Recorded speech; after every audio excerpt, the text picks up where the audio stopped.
Hi everyone, this is Shafali Gidrawal and you're watching ConsultEase with ClearTax.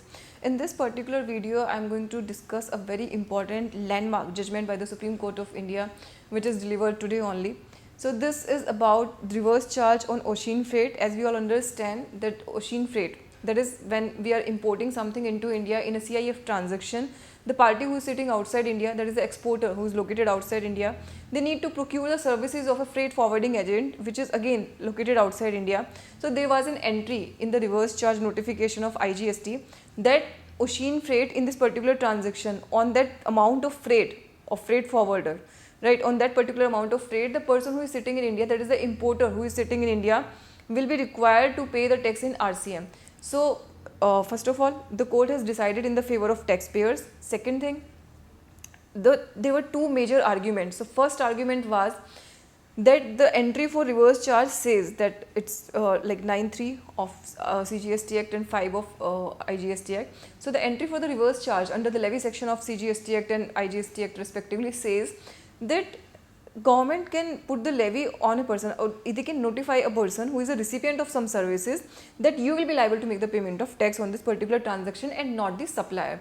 So in this particular case, the first argument was that the person who is sitting in India, that is the importer of the goods, he is not the recipient. The recipient is the person who has procured the services outside India and not this person is the recipient. So court rejected this particular argument and they said that no, they already defined the person recipient in this particular case and government has the right to define who will be deemed as a recipient for a particular transaction. Now how it was rejected, there was another argument that this is a composite supply.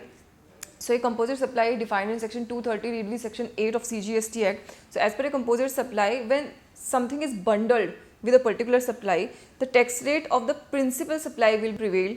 And the thing is that you cannot bifurcate those services into two parts. If this something is a composite supply, it will be taxed as a composite supply, as a whole supply, as a bundled supply, and we are not going to segregate it in any case.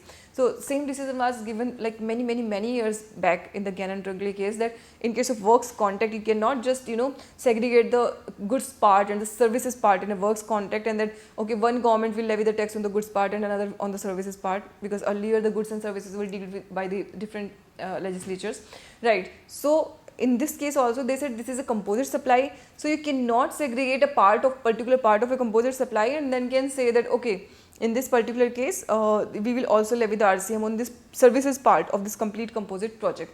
Okay, apart from this, there is one very important aspect which is touched upon by the court in this particular case, and it was about the federalism of India and the federalism under the GST Council, and whether any recommendation of the GST Council is recommendatory or it is mandatory, like someone will have to adopt it or it is recommendatory. So it is the right of a state or the center that they may or may not adopt that particular recommendation. Recommendations of GST Council are important and they are very important, but they are not mandatory. So in some of the cases, the state or the center, they can deviate from what is recommended by the GST Council.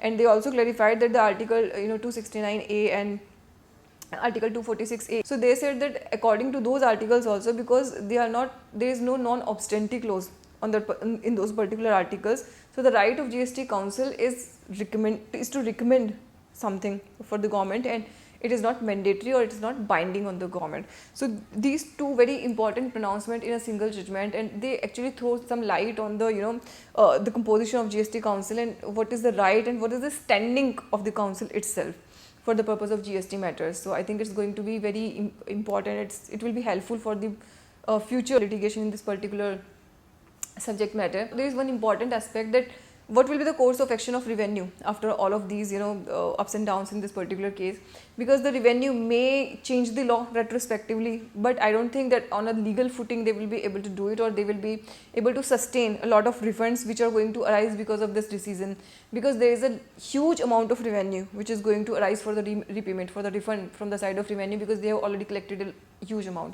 They were sending notices to the taxpayer, and some taxpayer may go into the litigation, but many of them actually they just bow down to the pressure from the revenue and just make the payment of it, right? Now second thing is the government may decide or the revenue may decide that okay, this provision is fine, like for the future there will be no ocean freight RCM, but yes, if you have already paid some tax, we will not be going to return it to you, so there will be no refund for the past cases. Again, this will also be against the rights of the taxpayers, and I think on the litigation level or in a legal footing, even this thing will not sustain, because it was very clear. And when we say it's ultra vires, it means it was wrong since day one, that is since the day of its inception. So actually they should return the entire amount of ocean freight RCM which is collected from the taxpayer with interest from the day one. But I don't hope something like that is going to happen, specifically when we understand that revenue is very rigid in many cases. So apart from that, I will say that it will be very helpful, and it's actually a good decision, a favorable decision for the taxpayers. And if you have any issue or any problem related to this particular matter, you can just discuss in the comment section of this video. So with this, I would like to close this video. Thank you so much.